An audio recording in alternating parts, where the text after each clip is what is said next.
My name is David. I'm 32 years old and work as a mechanic at a small garage in Arizona. After my divorce from Kate last March, I only get to see my son, Bobby, on weekends. He's 6 now and absolutely loves hamburgers, so nearly every weekend I take him to Burger King. It's become our little ritual, something familiar and comforting every time we're together. That day was just like any other. I picked Bobby up at 9 a.m. After a quick stop at the bookstore, we headed to Burger King around 11. Bobby hopped out of the car and ran excitedly toward the big glass doors. I followed, smiling at his joy. "Dad, look!" Bobby suddenly shouted. I looked in the direction he pointed. Standing near the entrance was a Burger King mascot, waving cheerfully at us. Bobby waved back, grinning. We went inside, ordered food, and sat at a table by the window. Bobby chatted about school, laughing and talking a mile a minute. I savored every second with him. When we left, the mascot was still there. Bobby paused to touch the costume, grinning. The next weekend, we came again, but left around 3 p.m. In the rearview mirror, I saw the Burger King mascot step out from the shadows on the side of the building. It wouldn't have been that strange, except he was holding a wrench. He began walking toward us, slow, steady. Something felt wrong. I grabbed Bobby's hand and rushed him toward the car. Best not to provoke him. We made it inside, but the moment the doors closed, the man lunged forward. He slammed the wrench into the passenger side mirror, shattering it completely. The sound of glass breaking made Bobby scream. I hit the gas and sped onto the road. In the rearview mirror, I could still see the mascot standing in the parking lot, wrench in hand, motionless. When we got home, I called the Burger King manager. They told me no one had been scheduled to wear the mascot suit that day. I filed a police report, but they said they needed more solid evidence. I began to suspect maybe he was a drug addict, hallucinating. Either way, he was dangerous. Over the next few weeks, I decided to take Bobby to another Burger King. We gradually forgot about the bizarre incident. A few weeks later, on a hot summer afternoon, Bobby came to stay with me. We were cooking dinner, laughing, having fun. Later that night, while watching TV, the power suddenly went out. "Stay here, buddy. I'll grab the flashlight." I headed to the kitchen, opened the drawer, and started searching. Probably just a blackout in the neighborhood. Then I heard Bobby's voice from the living room. "Dad, there's someone outside the door." Flashlight in hand, I ran back. Bobby was standing by the window. "It's the big burger guy," he gasped. My heart dropped. I aimed the flashlight outside through the glass, but it was pitch dark. I saw nothing. Then I turned toward the front door and realized it was unlocked. I had forgotten to lock it when we came home. The hinges creaked. Someone was slowly pushing the door open. "Bobby, go to my bedroom. Lock the door." Bobby ran into the room. The front door was completely open. A dark figure walked in, wearing a Burger King mascot costume. The stench spread, and he still had the wrench in his hand. The mascot stood still at the door for a few seconds, as if observing. I held the flashlight tightly. My other hand fumbled for my phone in my pocket and dialed the police as quickly as possible. "What do you want?" The person didn't answer. He walked slowly toward me. I backed into the kitchen looking for the knife. He chased after me, raising the wrench high. I dodged, and the wrench hit the kitchen cabinet. I grabbed the meat cleaver and turned to face him. He rushed forward, and I stabbed the knife toward the giant burger head. The knife was stuck in his shoulder, but he still hadn't fallen. He swung the wrench, hitting my shoulder. I screamed, stopping for a few seconds. He took the opportunity to continue swinging the wrench twice more, hitting my back and chest. "Dad!" Bobby cried loudly. The boy stood at the door and witnessed everything. Taking advantage of that moment, I jumped up and pushed the intruder down. The giant burger head flew out, and long brown hair fell down. It was Kate, my ex-wife. She was lying on the floor, her eyes bloodshot, her face pale. Her long hair was sticky with sweat. "Why did you do that?" Sarah gasped, looking at me with a strange look. "Do you think you can take my child?" "Bobby will be afraid of you. He just wants to be with me." I stood there, stunned. So Kate was behind all this horror. A few minutes later, the police arrived. They handcuffed Kate and put her in the car. I hugged Bobby, who couldn't stop crying. From inside the police car, Kate looked at us with hateful eyes.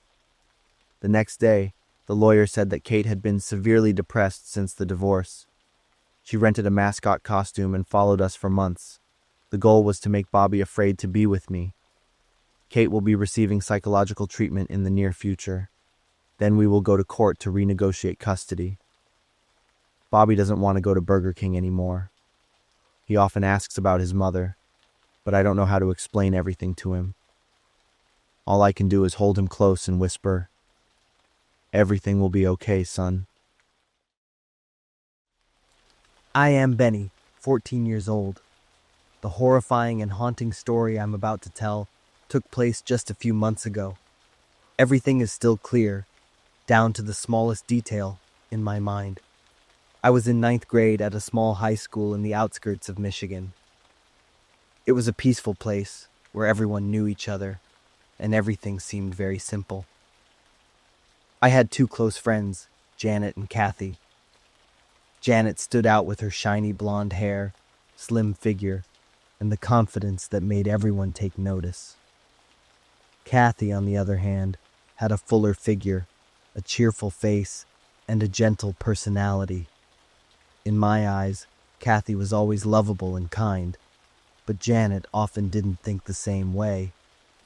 She would often make sarcastic remarks about Kathy's appearance. Janet was always confident, but sometimes that confidence turned into arrogance and cruelty.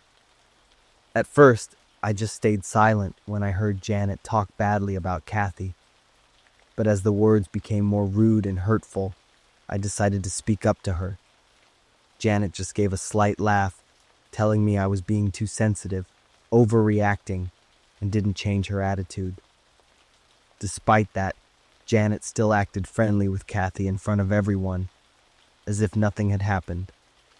I knew Kathy noticed this, but she never reacted. One afternoon after school, Janet suddenly invited me, Kathy, and a few other classmates to Burger King, and we all agreed. Burger King was Kathy's favorite, and I could clearly see the joy on her face when she heard the location. The group eagerly walked into the restaurant, laughter and chatter filling the air. Janet ordered a lot of food, burgers, fries, milkshakes, and even a few desserts. She said she would treat everyone, which made the atmosphere even more cheerful, and we all began to dig in. Kathy ate with bright eyes and a smile full of happiness.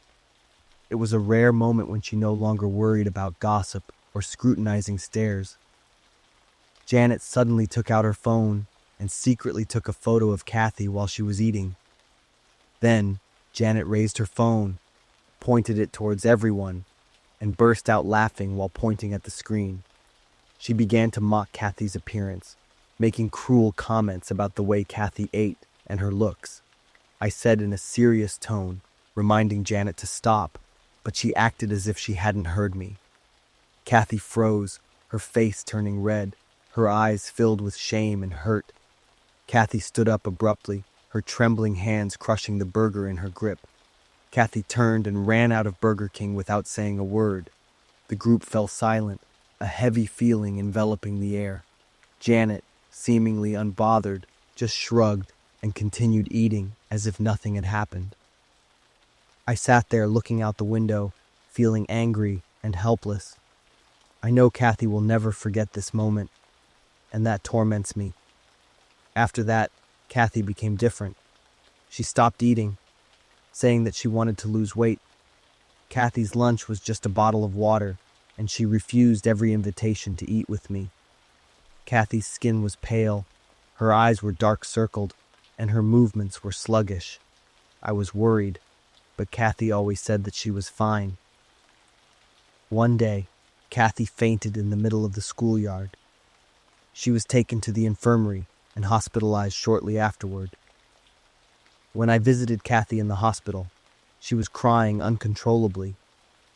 Kathy said that she felt ashamed of her body and didn't want to go back to school. I tried to comfort her, telling her that she didn't need to change herself because of cruel words. But deep down, I knew that Janet's words had left a deep psychological scar on Kathy. Kathy took a week off from school to recover both physically and mentally. I hoped that the time off would help her feel better. But the day Kathy was supposed to return to school was also the day everything fell apart. That morning, the class went on as usual, but both Janet and Kathy were absent. The homeroom teacher anxiously left the classroom to search for the two of them. I couldn't sit still either. The feeling of unease grew stronger and stronger. About 20 minutes later, the classroom door opened. Kathy walked in, but the sight before us froze me and the whole class. Kathy's body was covered in a sticky red layer that hadn't dried yet, with drops of it dripping down from her uniform. A satisfied smile was on her lips, but her eyes were empty and indifferent. The homeroom teacher rushed over and asked Kathy what had happened. Kathy was panting, but her voice was eerily calm. "This is not my blood."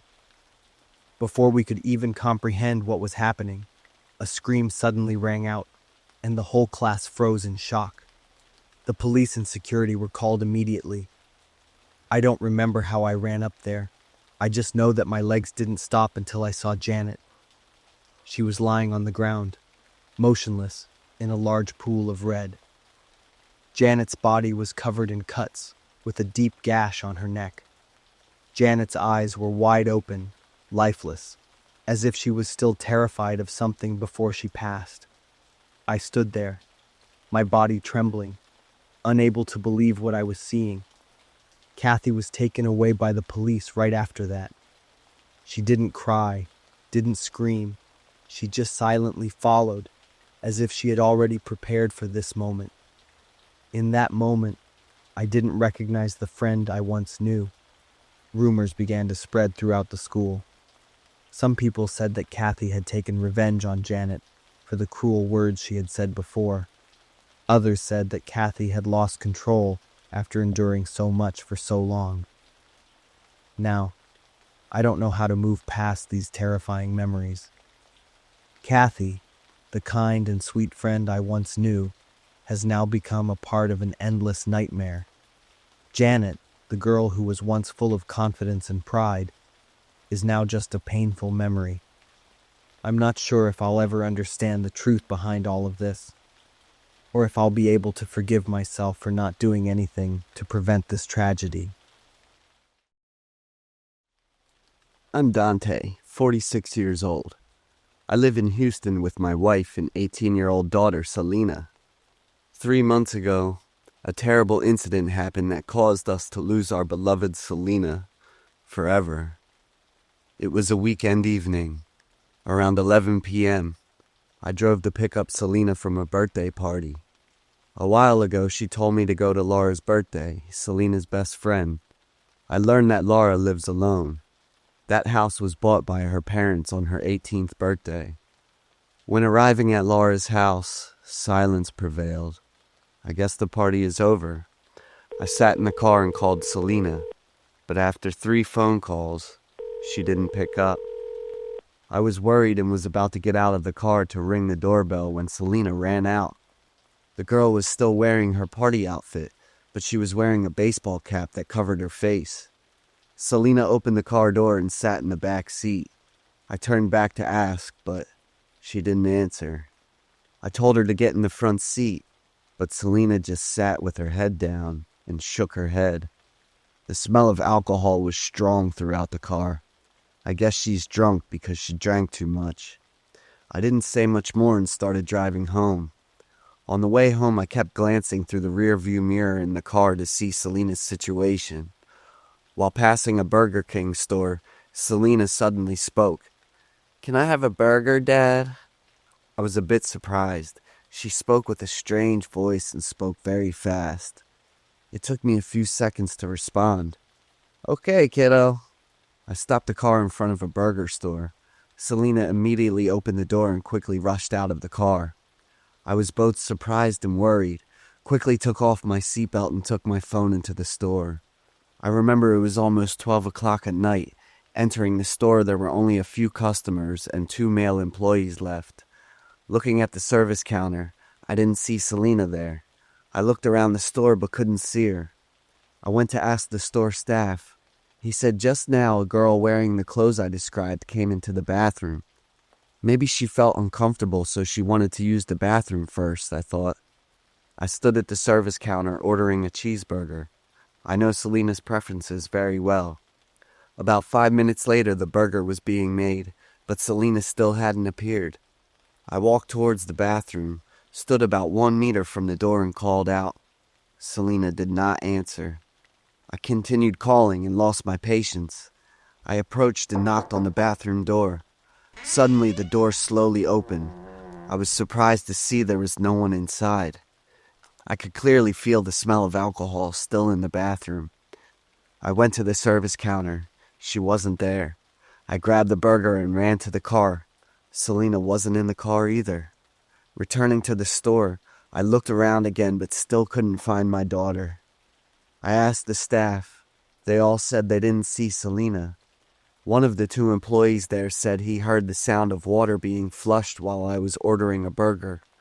I started to feel worried and really confused.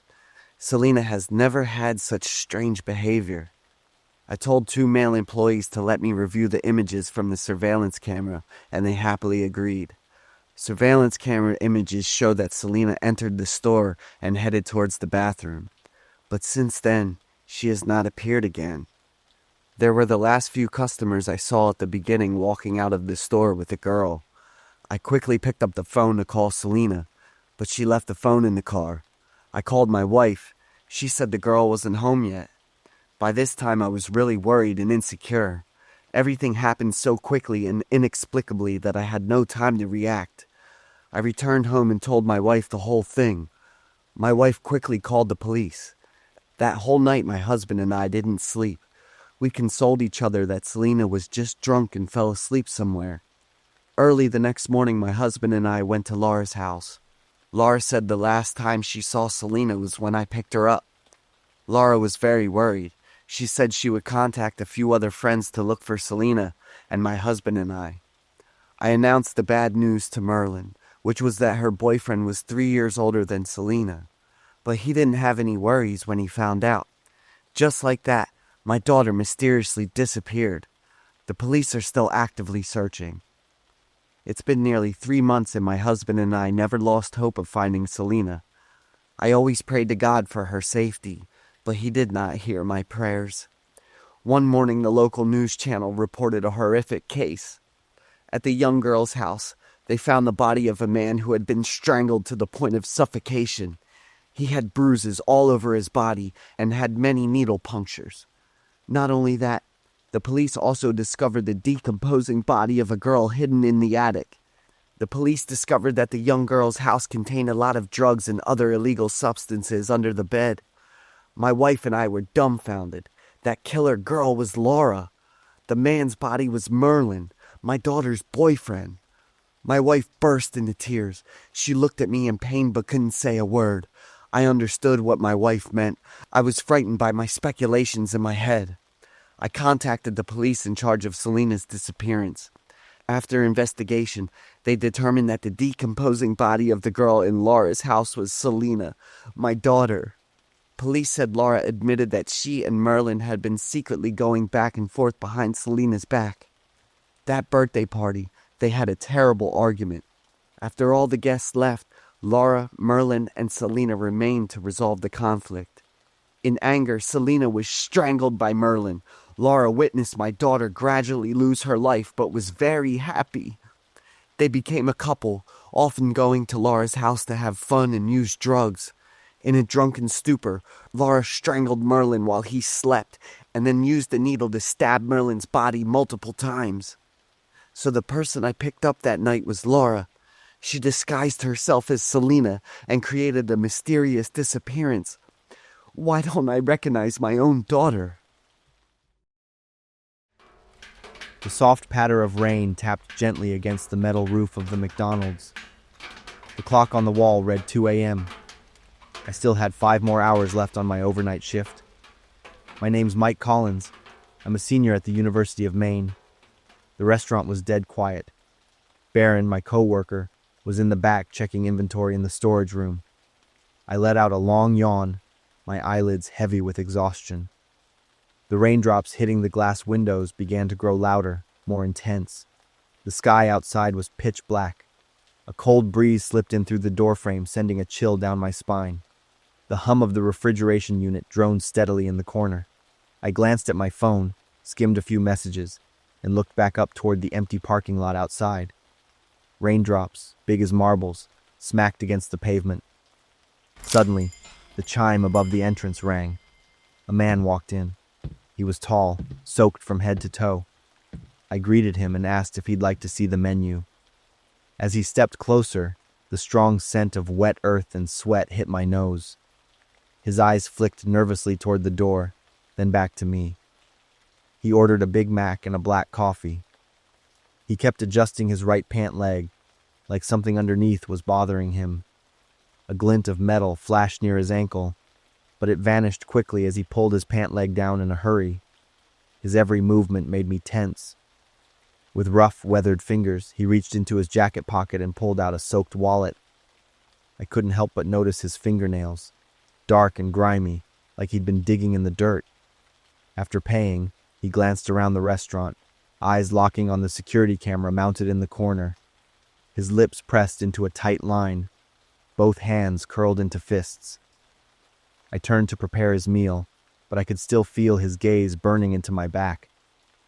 Cold sweat beaded on my forehead. My hands started to fumble. I dropped a plastic cup and scrambled to pick it up. Then he asked where the restroom was. I pointed to the back of the store. His heavy footsteps echoed on the tile floor, growing fainter as he walked away. I hoped that once he finished eating, this strange man would just leave. But I noticed something odd. Every time he passed the entrance, he glanced at it again. He wasn't heading to the restroom. Was he checking for exits? I shook my head, trying to calm down. Maybe I was just being paranoid. The rain outside now roared like a waterfall. The wind howled through the parking lot. The lights in the restaurant flickered for a second, then came back on. It felt like a bad omen. The man returned a few minutes later. I placed his tray on the counter, forcing a polite smile. He looked at the food, then asked about the coffee. I handed it to him quickly, though my hands were still trembling. A few drops spilled over the rim and splashed onto the floor. He stared at the cup, then tapped a thick finger on the counter. Suddenly, he shoved the tray away, complaining the burger was cold. I froze. I could still see steam rising from the meat. I offered to make a fresh one, but he snapped that he wanted to speak to the manager, his tone sharp. His eyes were like knives. My jaw started to tremble. My heart pounded. The ticking of the wall clock sounded like a hammer inside my head. It was just me and Barron was still in the back, across a long hallway. The man slammed his hand on the counter, threatening to call the police. The slap was so loud, it knocked over a nearby plastic spoon. My face went pale. Call the police over a hamburger? It didn't make sense. Just then, my phone buzzed in my pocket. In the silence, the vibration was loud, too loud. The man glanced down at my pocket, his eyes narrowing. I tried to act normal, slowly checked the screen. There it was, an emergency alert. Emergency alert. A dangerous inmate has escaped from Maine State Prison. Last seen in the area. Raymond Stokes, 42 years old, 6 feet 2 inches, 210 pounds, has harmed a corrections officer and is on the run. Considered extremely dangerous. If seen, call 911 immediately. I slowly looked up. Everything about the man in front of me matched. 6 feet 2 inches, around 210 pounds, thick beard, wild eyes. Cuts on his wrist, scrapes on his hands, mud all over his clothes. It was Raymond Stokes. My legs started shaking uncontrollably. The whole world seemed to spin around me. What do I do now? Call 911? But my phone was still in my pocket, and he was staring right at me, watching my every move. He saw my expression change. His eyes narrowed. I know what you're thinking. Don't do anything stupid. I tried to stay calm, told him I'd fix the food issue, but my voice betrayed me, thin, shaky. He smirked. The air around me felt like it was closing in. I looked down the hallway toward the storage room, praying Baron would appear. I called out for him. Ray leapt over the counter, fast and aggressive. Before I could react, he grabbed my wrist and squeezed so tight I thought it might snap. Pain shot up my arm. He leaned in, whispering a threat. His other hand dove into his jacket, and I saw it, a flash of metal. My heart nearly burst from my chest. He told me to take him to my car. He pulled me around the counter, now holding a large kitchen knife. Its blade gleamed under the fluorescent lights. "Move," he hissed into my ear. My legs felt like they were made of concrete as he dragged me toward the staff area. My mind raced for an escape. Baron was still in the back.